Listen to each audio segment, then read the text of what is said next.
enchaîner sur les questions. Donc là, on va avoir le droit à un magnifique duo avec Monsieur Lefebvre et Monsieur Charriot. Donc, où en sommes-nous sur le projet de la Cressonnière? On va y répondre effectivement à deux voix, donc Johan et moi. Et tout d'abord, je vais non pas répondre à la question de savoir où nous en sommes sur le projet, mais pourquoi ce projet. Nous sortons d'une période d'élection, et la prochaine s'annonce déjà. Quelle que soit l'élection, les candidats s'y présentent avec un programme qu'il faut construire. Les habitants ont souvent l'impression de ne voir les élus que lors des périodes de campagne électorale. Il est vrai que nous passons plus de temps sur le terrain à ces moments-là. Néanmoins, tout au long d'un mandat, les élus de manière générale restent à l'écoute. Cela est probablement moins visible que lorsque l'on vient sonner à la porte, mais le café citoyen qui a été organisé samedi dernier, les déambulations de quartier que l'on fait régulièrement, les rencontres individuelles, la réunion de ce soir, sont aussi des occasions de recueillir vos souhaits, constats, satisfactions et insatisfactions. En complément, lors d'une campagne électorale, il faut monter une équipe. Pour la nôtre, Saint-Barth naturellement, nous avons souhaité une diversité, une pluralité et aussi un équilibre. Les temps d'échange avec les habitants et les échanges au niveau de l'équipe ont permis de construire le programme que nous déroulons ce soir, de définir nos choix. Et j'en viens donc à la Cressonnière. Sur le mandat précédent, le constat avait été fait que certains équipements sportifs méritaient d'être revus, et notamment celui de la Cressonnière. Ce complexe n'est pas que sportif, il héberge également des activités culturelles. Et quand on parle d'activités culturelles, on pense bien entendu en premier lieu en Cadence, mais il y en a d'autres, comme dans Sahel, et d'autres associations encore, que Séverine pourrait nous nommer, mais pas maintenant. Merci de finir ma phrase, je cherchais. Et il y a aussi à la Cressonnière, donc l'association Loisirs et Création. Certaines activités y sont à l'étroit, d'autres se pratiquent avec quelques inconforts, chaleur en été, froid en hiver, d'où le souhait de proposer, durant le mandat, de revoir ce complexe. Dès lors, pas évident de mettre en mots sur un programme, et c'est compliqué d'écrire un programme, nos idées, d'y faire transparaître nos grands axes. Pour la Cressonnière, le travail d'équipe a abouti à ce néologisme qui se comprend assez aisément, l'éco-complexe. Il reprend bien, nous le pensons, l'idée de retravailler ce complexe en lui incluant des critères écologiques. Et Simon Elelou, conseiller délégué à la transition écologique, y veille lors des comités de pilotage dédiés à ce projet. Mais du mot aux actes, de l'idée de campagne au projet en lui-même, il y a encore tout un cheminement. Et je laisse donc à Johan cette partie de la présentation. Ça va être beaucoup plus synthétique. Donc pour synthétiser les objectifs en rappel, donc les principaux, ça va être de diminuer les consommations d'énergie, donc améliorer la qualité sanitaire des espaces, la qualité fonctionnelle des espaces, utiliser des procédés écologiques constructifs, enfin des procédés constructifs écologiques, pardon, exemplaires sur le territoire, possibilité d'accueillir de nouvelles activités et des locaux plus fonctionnels. Donc pour ce qui est du cheminement, donc, qui va nous permettre de rénover ce complexe, il y a un diagnostic écologique qui a été réalisé afin de connaître les enjeux du site et ainsi pouvoir les préserver et préserver la biodiversité existante. Il y a également un diagnostic hydraulique qui a été effectué, l'état des lieux de l'existence, savoir d'où on partait pour savoir où on voulait aller. Et enfin, les besoins des usagers ont été recueillis. Donc, ce qui ne veut pas dire malheureusement qu'on pourra tout satisfaire, car comme dans tout projet, et ça c'est à moi de le dire, il y aura une enveloppe budgétaire à respecter, et les personnes autour le savent très bien. Et donc maintenant, le bureau d'études va maintenant travailler pour définir ce projet afin de rédiger le cahier des charges. Monsieur Lefebvre, à nouveau vous. Vous avez évoqué le transfert de compétences voirie à Angers-Loire Métropole. Est-ce à dire que les problématiques de déplacement ne sont plus décidées au niveau local? La commune conserve la main sur le choix des travaux et l'aménagement, même si ces choix s'inscrivent désormais dans un cadre plus large, qui est celui d'Angers-Loire Métropole. Maintenant, même si les déplacements passent par la voirie et se font encore prioritairement en voiture, ils concernent aussi la marche à pied, le vélo et les transports en commun. Bernard Blin, conseiller délégué à la pratique des modes de déplacement doux, ne me contredira pas. Pour la marche à pied, la commune a tout son rôle à jouer. Il y a de nombreux cheminements piétons à Saint-Barthélemy-d'Anjou, il faut les préserver. Les déplacements à pied nécessitent parfois des temps de repos. Pour cela, nous tentons de répondre, par exemple, et autant que faire se peut, aux demandes qui nous sont faites, comme l'installation de bancs, lorsque le besoin en est exprimé. Nous avons des demandes en ce sens, par exemple, au niveau de la voie verte, du parc de l'Europe, où on a mis des bancs, mais l'accessibilité de ces bancs pour les personnes âgées doit encore être améliorée. ou encore l'axe Re-Centre-Ville, où des personnes nous disent que ce serait bien d'avoir des bancs, route d'Angers ou allée Gaston-Morin. Nous prenons donc bien entendu également en compte les problématiques d'accessibilité, comme je l'ai dit, pour le parc de l'Europe. Pour le vélo, nous y travaillons également. Nous avons demandé en 2021 à un stagiaire de travailler sur un projet de continuité entre la voie verte et le parc de l'Europe, Clotaire. Alors Clotaire, c'est le nom du stagiaire qui a travaillé pour nous. Il nous a produit un travail de grande qualité qui est aujourd'hui entre les mains d'Angers-Loire Métropole. Est-ce le projet de Clotaire ou une version modifiée qui sera mise en œuvre et à quelle échéance celle-ci sera mise en œuvre? Pour le moment, nous ne le savons pas. Mais la continuité entre la petite gare et le parc de Pignerol est inscrite dans le plan de mobilité cyclable d'Angers-Loire Métropole. Ce plan de mobilité comprend surtout des itinéraires d'intérêt touristique. Nous ne perdons pas de vue au niveau communal ce que l'on appelle aussi le vélo taf, c'est-à-dire les déplacements du quotidien pour aller faire les courses, aller travailler. Enfin, en matière de transport en commun, les lignes B et C du tramway seront mises en service en 2023. Elles s'accompagneront d'évolutions des lignes de bus. Nous avons rencontré Angers-Loire Métropole et RATP Dev il y a maintenant plus d'un an pour exposer nos souhaits, dire ce qui allait bien, les invariants, ce qu'il fallait conserver, ce qu'on souhaitait comme évolution. Donc ils ont rencontré toutes les communes de l'agglomération et ils reviendront vers nous là, le 24 mai prochain pour nous présenter l'état des lieux et ce qu'ils proposent à terme en 2023. Et nous serons vigilants à ce que le service rendu aux Bartholoméens en matière de transport en commun reste qualitatif. Une question, monsieur le maire. Et les projets sportifs, toujours dans les tuyaux? Alors, en fait, c'est pas au maire il se la pose à lui-même. Et comme il ne pouvait pas répondre, il posait la question, je vais y répondre. Et ça prouvera, non pas que je connais forcément tous les dossiers, mais aussi toute cette transversalité, vous avez pu voir, et chacun aurait pu pratiquement répondre à la place des autres. Les dossiers au niveau du sport sont extrêmement nombreux. Et évidemment, on va parler que de ceux qui sont en priorité sur l'année 2022, voire 2023. Donc là, comme la petite vidéo vous l'a montré, il y aura une réflexion sur un skatepark. Donc l'étude est en cours. Et comme cette réalisation sera en 2023, ça va nous permettre de faire de la concertation avec les riverains, les enfants, et les usagers de cette pratique. Même chose, toujours pour le sport en pratique libre, il y a une réflexion sur une boucle de running, et je crois que la boucle peut exister pour 2022, voire début 2023, mais monsieur Lissand complétera. Cette boucle de running, ça serait de courir en toute quiétude et en toute sécurité sur un circuit, alors que ce n'est pas forcément le cas actuellement, en particulier autour du quartier de la Venaiserie. Et je ne cite personne. Et puis, on pourrait compléter cette boucle de running pour s'entraîner avec un appareil qu'on appelle Move Rock, style Move Rock, c'est pour faire un peu de musculation. Voilà, donc dans les premiers travaux, et puis bien évidemment, comme l'a précisé Monsieur Lefebvre et puis Monsieur Charriot, il y a le projet de la Cressonnière, mais celui-ci c'est le gros projet, et il nous faut plusieurs années pour arriver à sa réalisation. La réalisation, on l'estime vers 2025. Et puis, autour de l'athlétisme, il y avait des réflexions et des projets.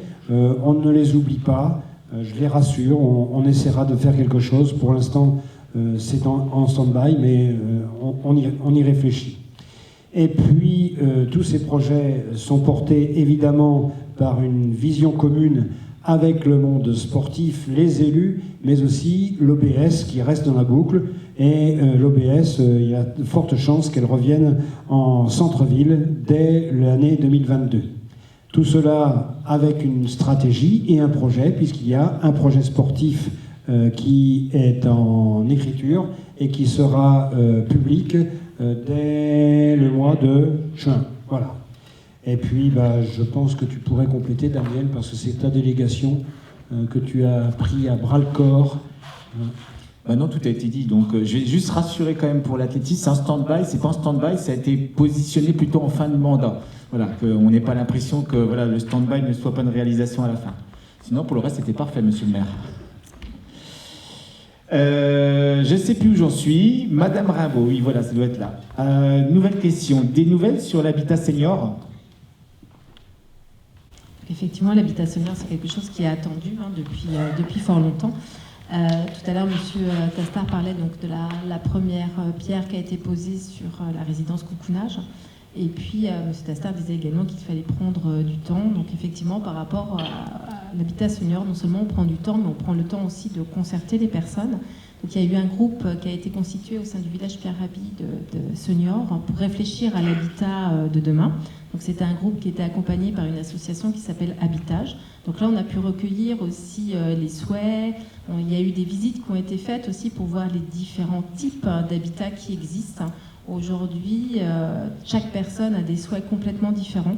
Donc on essaye aussi de voir comment est-ce que l'on pourrait répondre à la majorité des souhaits, mais c'est pas forcément, on ne répondra pas à tous les souhaits. On a reçu pas mal de promoteurs, on a été faire des visites en extérieur dans les villes pour voir ce qui existe aujourd'hui au niveau de l'habitat senior. Et puis on avance progressivement. J'ai bon espoir que l'année prochaine, lors de la réunion publique, on pourra vous présenter les grands contours du projet. Et puis notre idée, c'est vraiment qu'avant la fin du mandat, il y ait la pose de la première pierre d'un habitat senior. Et surtout, notre volonté, c'est de faire en sorte que dans notre commune, il y ait différents types d'habitats avec progressivement peut-être des pertes d'autonomie. Par exemple, la résidence Coucounage, c'est pour des personnes qui sont encore très autonomes, mais qui ont besoin de rassurance, puisqu'il y a cette personne qui est dans le local pour pouvoir apporter un peu d'aide et puis créer de l'émulation entre habitants. Et puis, au fur et à mesure, quand on perd un petit peu d'autonomie, on pourrait s'orienter vers un autre type d'habitat. Donc voilà, en tout cas, on y travaille vraiment. On sait que c'est une grosse demande. On y travaille, on rencontre des personnes, mais on prend vraiment le temps. Parce qu'effectivement, il faut aussi que l'on fasse quelque chose d'un peu novateur, parce qu'on sait aussi que de toute façon, les besoins d'aujourd'hui ne seront pas les besoins de demain, mais il faut les anticiper, ces besoins. Voilà. Merci beaucoup. Une question à Madame Gaborio. Alors, que pouvez-vous nous dire sur la future fête de la commune ? C'est un tout nouveau format qu'on va vous proposer. On va tout d'abord changer de lieu. Donc, on voulait recentrer la fête de la commune en cœur de ville. Donc, ce sera maintenant au Parc de l'Europe. Avec le réaménagement, on a de nouveaux espaces et une plaine festive qu'on va complètement utiliser. Au niveau de l'organisation, nous avons consulté les associations. Donc, au début, toutes les associations locales. Toutes n'ont pas répondu, certaines oui. Donc avec celles qui ont répondu, nous avons créé un groupe de travail. Il y a beaucoup de culturels, mais pas que. Et du coup, on se voit une fois par mois quasiment depuis le mois d'août et on travaille à la co-construction de cette fête de commune. Le nom change comme on change de lieu, on change de nom. Donc avec ce groupe de travail, nous avons fait 4 propositions au conseil municipal. On lui a demandé de voter. Et si vous n'avez pas encore lu le magazine, donc le nom, ce sera Rancard à Saint-Barth. Ranc, donc c'est un petit jeu de mots, ranc-art, donc ranc pour la rencontre, et puis art pour les propositions et les spectacles qui peuvent être proposés. Donc voilà. Ensuite, le programme, est-ce que j'ai le temps de tout le programme ou En 30 secondes. 30 secondes, alors... donc elle aura lieu du 16 au 18 juin, donc sur 3 jours. Le jeudi et le vendredi, ce sont les associations qui vont se saisir en fait du Parc de l'Europe et de la Seine. Donc je ne détaille pas en détail, mais le jeudi, vous aurez Ocarina et En Cadence, avec une guinguette éphémère. Le vendredi, il y aura, donc ce sera très breton, alors avec le Siam quand même qui nous fait un concert, et puis après une fest-noz. Donc ça va bombarder. Un petit peu. Une guinguette aussi, mais qui sera tenue par Saint-Barth-Gambine, donc on mélange les genres, puisque c'est une association polonaise. Et puis, donc le samedi, c'est sur toute la journée, avec donc Saint-Barth remis en forme, qui nous fera une proposition le matin, et puis l'après-midi, on aura les amis de Pignerol qui vont nous faire découvrir le patrimoine tout autour, donc des visites. On aura aussi donc le Siam qui nous fera un concert, Just Dance qui nous fera danser en ligne, j'en oublie, La Carrière, donc après on va passer au spectacle un petit peu plus professionnel, La Carrière, un concert et puis un bal le soir. Le désherbage de la médiathèque se délocalise et sera également au Parc de l'Europe, et puis on aura nos jeux en bois comme d'habitude. Donc voilà, je pense que j'ai à peu près tout dit. Donc on a aussi une guinguette le samedi et des food trucks, comme ça on pourra dîner sur place si on veut partager un repas. D'autres événements auront lieu ce jour-là, qui s'ajoutent à la fête municipale. Donc l'inauguration de l'espace Colibri qui aura lieu le vendredi en fin d'après-midi, l'accueil des nouveaux habitants le matin et l'inauguration du Parc de l'Europe le samedi midi. L'accueil des nouveaux habitants, on va certainement avoir beaucoup de monde parce que ça fait 2 ans qu'on n'a pas pu le faire. On l'avait fait l'année dernière. Ah ben voilà. Merci beaucoup. Alors, si vous n'avez pas pu noter l'ensemble du programme, je vais juste résumer en un mot. Venez le samedi 18 juin, vous réservez toute la journée, comme ça vous participerez à tout. Et la communication va sortir un programme, vous aurez tout le programme. Voilà, vous aurez tout le programme. Alors, dernière question. Oui, Monsieur Vicente, vous avez toujours l'ambition d'arriver au label 5 numérique, Internet, d'ici la fin du mandat? Bon, alors ça veut dire que là, je vais prendre ma casquette un peu différente. Donc, je ne passe pas du rôle d'animateur, mais je passe à ma délégation. Donc, en effet, nous avons tous les atouts pour y arriver, clairement. Qu'est-ce que c'est que la ville Internet? En fait, c'est un label qui récompense les villes qui ont su évoluer vers le numérique et le digital et donc proposer des services aux habitants ou alors améliorer tout ce qui est lié à l'informatique au niveau des usages ou même au niveau en interne avec le travail qui peut être fait par nos agents. Donc on a tous les éléments pour y arriver clairement. Pour rappel, nous avons participé à ce label pour la première fois, c'était en 2020, et nous avons reçu quand même les 4 arrobas, c'était une première d'un coup. On était l'une des premières communes à l'avoir au niveau de la communauté urbaine. Et depuis 2020, on continue à travailler pour pouvoir postuler, je ne sais pas quand, mais clairement avant la fin du mandat, en espérant avoir les 5 arrobas. Pour y arriver, on continue à développer le numérique, comme le disait M. Charliot, par exemple, sur tout ce qui est lié à la dématérialisation, ou alors aussi avec l'ajout de nouveaux services, l'ajout par exemple de la domotique, l'ajout de nouvelles applications que vous pouvez aujourd'hui utiliser, qui a démarré en janvier, si je me souviens bien. Et puis aussi avec cette volonté de notre côté de vraiment continuer à montrer qu'on est précurseur sur ces domaines-là. Et comme la communauté urbaine a lancé un gros projet sur le territoire intelligent, nous avons décidé aussi d'y adhérer et surtout de montrer qu'on avait la volonté d'avancer avec eux. Et donc la commune de Saint-Barth a été à l'initiative d'un regroupement de 7 communes dans la zone Est et de l'école d'ingénieurs de l'ESEP pour travailler en fait sur le territoire intelligent et sur toute la partie qui n'était pas la priorité aujourd'hui côté Angers-Loire Métropole qui concerne les usages.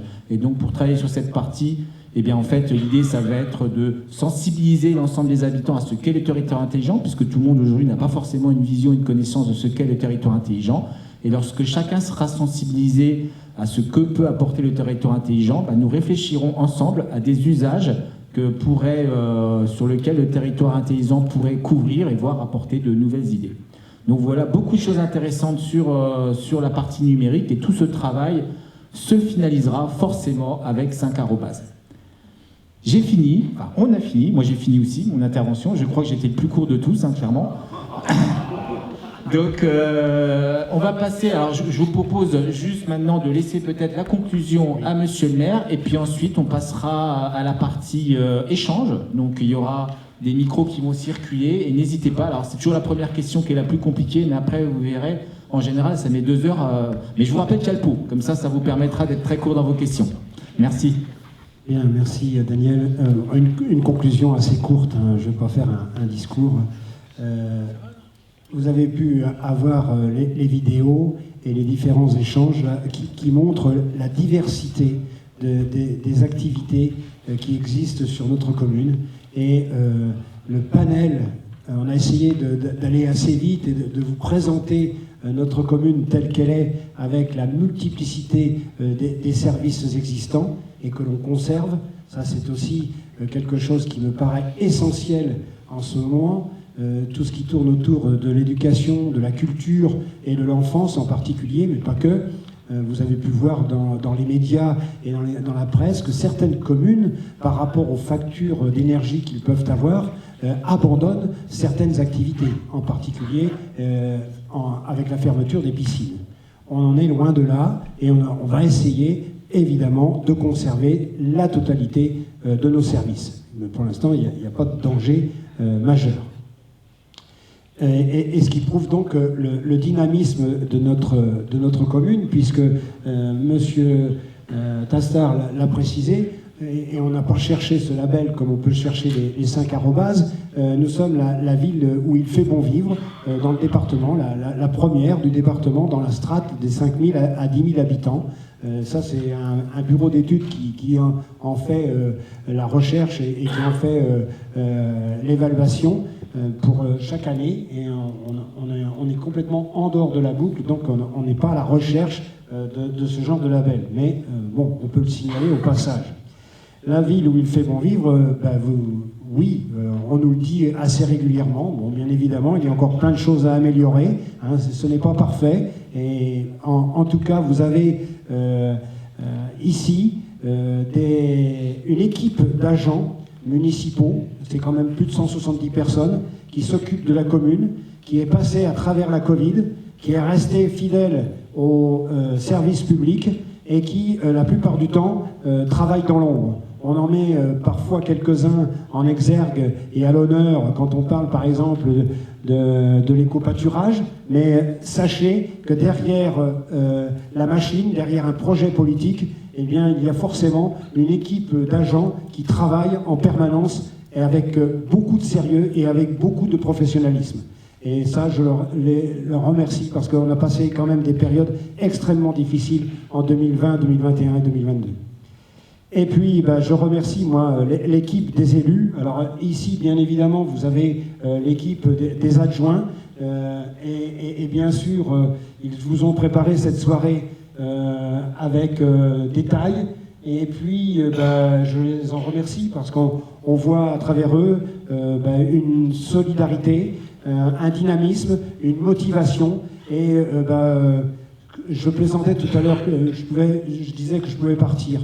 Eh bien, si je n'avais pas cette équipe autour de moi, ça ne pourrait pas exister. Et on ne pourrait pas avancer comme on avance. Et là aussi, dans les élus, Monsieur Lefebvre en a cité quelques-uns, mais il y en a qui sont dans l'ombre et qui travaillent comme nous et qui ont des missions particulières. Je pense en particulier aux conseillers délégués. Je ne vais pas tous les nommer ce soir, mais ils sont là et ils ont aussi des missions à gérer. Et grâce à eux, eh bien, on avance. Voilà. Et tout cela, donc, pour faire avancer un projet politique. Alors ce soir, on l'a présenté un petit peu différemment. Vous avez pu voir qu'on ne l'a pas fait par délégation, mais qu'on l'a fait par thème, par 4 thèmes. Et bien pourquoi ? Eh bien parce qu'un projet politique, on s'est aperçu, dans la complexité de la proposition et du projet, il y a forcément une transversalité qui existe. Donc quand on parle d'urbanisme, eh ben on ne peut pas se passer des réflexions qui se passent au village Pérabi. Quand on parle de culture, on ne peut pas se passer de l'éducation ou de l'enfance. Forcément, il y a des liens qui se mettent en place. Je donne cela par exemple, mais on pourrait en trouver plein d'autres parce que forcément, il y a cette grande transversalité qui existe entre nous. Et ça, c'est la même chose. Je crois que c'est un peu nouveau. C'est dans la création des équipes, cette transversalité est forcément nécessaire et elle apporte cette solidarité entre nous. Voilà. Et puis le petit rappel, vous avez pu voir les résultats aux élections présidentielles. Nos résultats sur Saint-Barth sont sans équivoque. Après, c'est une aventure présidentielle qui continue et une aventure municipale qui continue. À vrai dire, il y a peut-être des réformes qui apporteront des changements. Et pour l'instant, bien évidemment, il y a des inconnus. De ces inconnus, on fera face s'il faut faire face, ou on en profitera si on peut en profiter. En tout cas, voilà ce que je voulais vous préciser ce soir. Et puis encore, merci d'avoir participé à cette soirée, aussi bien vous, les élus, que vous, les Bartholoméens, dans la salle.